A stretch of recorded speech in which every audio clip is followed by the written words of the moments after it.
सोच विचार मीडिया। सोच आपकी, नजरें हमारी।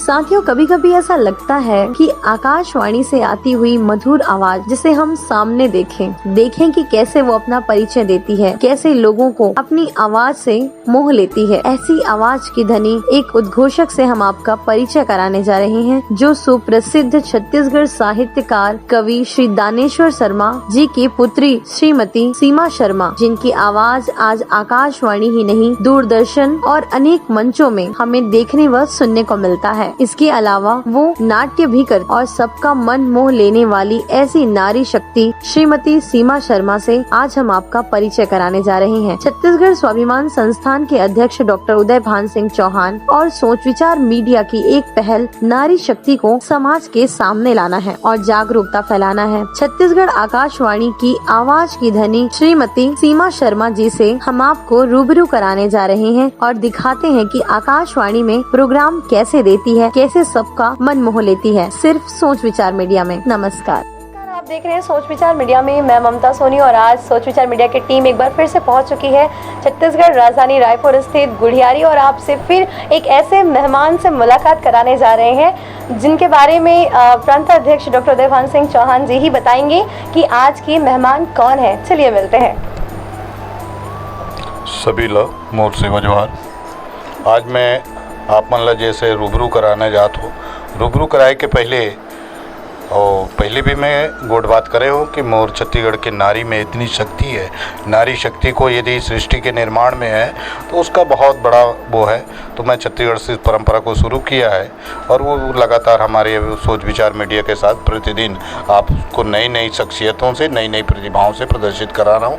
आज की प्रतिभा में हम ऐसे साहित्यकार कवि का नाम लेकर ही मैं शुरू करूं तो ज़्यादा उचित होगा, जिसे हम जानते हैं। बड़े भैया, मैं कहता था उनको जब छत्तीसगढ़ राज्य निर्माण का मेरा मूवमेंट चल रहा था, आंदोलन तो दानेश्वर भैया करके आवाज़ देना मन। तो दानेश्वर शर्मा जी जब आए तो मंच में जो संचालन हो या कहीं भी कभी साहित्य ऐसी शख्सियत थी जो भिलाई की, आज उनकी सुपुत्री हमारे बीच आई हैं सीमा शर्मा जी। और सीमा शर्मा करण का जो अभियान चलाया है, जिसे मैंने आदर्श गौरव समाज भूषण अलंकार से सम्मानित करने की बात कहा है, तो मैं इतना ही कह सकता हूँ कि विश्वास, और अब जो विश्वास है ये विश्वास ही लेकर, आत्मविश्वास सबसे बड़ी ताकत है जो असंभव को संभव बना देती है। इन्हीं उद्देश्यों को लेकर स्वाभिमान संस्थान निरंतर आगे बढ़ रही है और उसी के तहत ये शख्सियतों से परिचय करा रही है। लीजिए, मैं सीमा शर्मा जी के पास ले जाता हूँ बिना विलम्ब किए हुए। तो सबसे पहले सीमा जी, आप ला हमारी तरफ से गाड़ा गाड़ा बधाई के साथ सेवा जोहार करत हो। और सेवा जोहार के साथ, मेरा नाम सीमा शर्मा है। मैं विगत 20 वर्षों से आकाशवाणी रायपुर में कैजुअल अनाउंसर हूँ और दूरदर्शन में कॉम्पियर हूँ। इसके अलावा इग्नू का जो FM रेडियो है जिसका नाम ज्ञानवाणी है, मैं उस ज्ञानवाणी में भी अनाउंसर के पैनल में मैं शामिल हूँ। इसके अलावा मैं ऑल इंडिया रेडियो की ड्रामा आर्टिस्ट भी हूँ और ऑल इंडिया रेडियो के लिए मैंने बहुत सारे ड्रामे लिखे भी हैं और बहुत सारे ड्रामा मैंने किया भी है। और इसके अलावा स्क्रिप्ट राइटिंग भी करती हूँ, जैसे फीचर्स है, डॉक्यूमेंट्रीज़ है या और किसी भी पत्र पत्रिकाओं में आलेख है, तो वो सारी कामों के लिए मैं स्क्रिप्ट राइटिंग भी करती हूँ और शौकिया तौर पे थिएटर भी कर लेती हूँ, क्योंकि जब ड्रामा आर्टिस्ट हूँ रेडियो में, तो रेडियो में दिखाई तो नहीं देती, सिर्फ सुनाई देती है। तो मैंने सोचा कि चलिए शौकिया तौर पे मंच में भी परफॉर्म किया जाए, उसमें मैं दिखाई भी दूँगी और लोग मेरे अभिनय से परिचित भी हो जाएंगे। तो मैं थिएटर भी फिर करने लगी। अभी आपने कहा कि मैं अलाउंस के दिखना भी चाहिए और अभिनय, जब अभिनय की बात ला दी है आपने कि मंच में अभिनय करता हूँ, तो मैं चाहूँगा कि वो अभिनय भी अलग अलग होते हैं।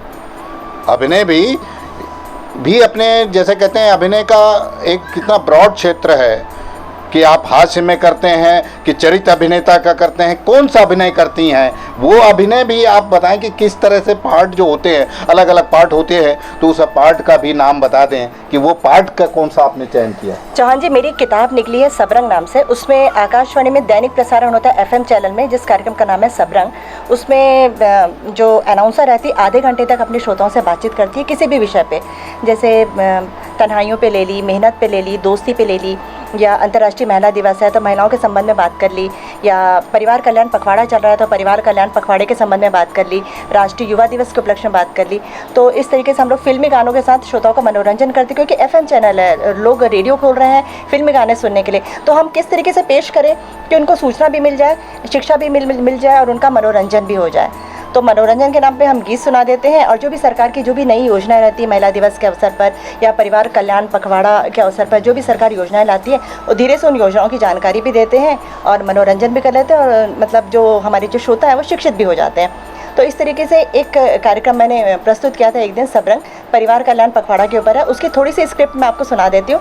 तो स्क्रिप्ट अगर आप सुनेंगे तो आपको मतलब ये पता लग जाएगा कि एक अनाउंसर किस तरीके से प्रोग्राम पेश करती है, और चूँकि मैं ड्रामा आर्टिस्ट भी हूँ तो उसका वॉइस ओवर आप सुन करके थोड़ा सा उसकी झलक भी आपको मिल जाएगी। सबरंग मैंने पेश किया था परिवार कल्याण पखवाड़ा के उपलक्ष्य में।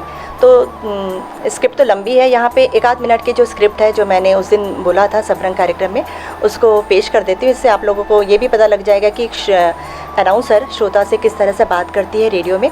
और चूँकि मैं रेडियो की ड्रामा आर्टिस्ट भी हूँ तो थोड़ा सा जो अभिनय कला है वो भी उसमें थोड़ी सी दिखाई देगी। तो लीजिए पेश है सबरंग की एक स्क्रिप्ट। टॉपिक है परिवार कल्याण पखवाड़ा। श्रोताओं, क्या आपके साथ ऐसा कभी हुआ है कि परिवार के सारे सदस्य विवाह या किसी समारोह में शामिल होने के लिए घर से बाहर चले गए हों और आप घर में अकेले हों?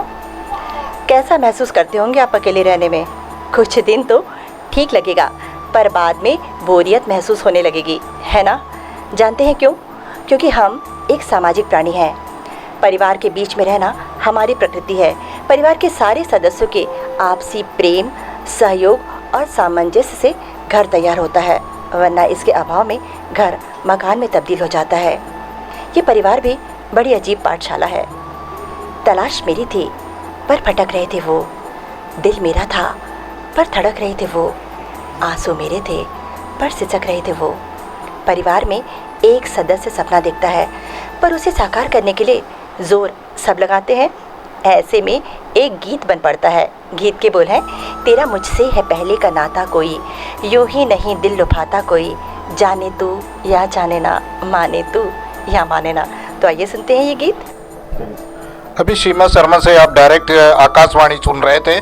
उस आकाशवाणी के जो बोल रखी है, मैं वही कहना चाहता हूं जो उन्होंने गद्य और गीत कहे हैं कि सच्चे रिश्ते कुछ नहीं मांगते, सिर्फ आपसे वक्त और इज्जत मांगते हैं। इस तरह के जो बोल उन्होंने अभी पखवाड़े की बात कही है। तो दर्शकों, सोच विचार मीडिया उन समाज में जो संघर्षरत अग्रणी महिलाएं हैं, जो कि अपने क्षेत्र में सफल हो रही हैं और जिन्होंने कुछ मुकाम हासिल कर लिया अपने संघर्षों से, उन महिलाओं को आगे लाता है और उनसे इंटरव्यू, उनसे भेंट वार्ता जो है प्रसारित करता है। अगर आप भी इच्छुक हैं या आपकी नज़र में भी ऐसी कोई महिलाएं हैं जो इस हमारे सोच विचार मीडिया से जुड़ना चाहती हैं, तो आप उनका नाम हमको प्रस्तावित कर सकते हैं। सोच विचार मीडिया उनका इंटरव्यू लेगा।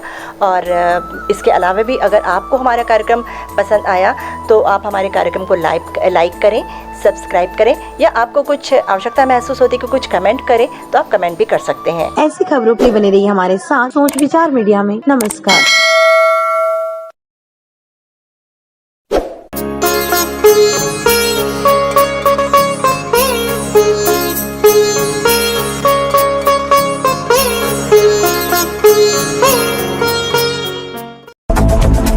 सोच विचार मीडिया, सोच आपकी, नजरें हमारी।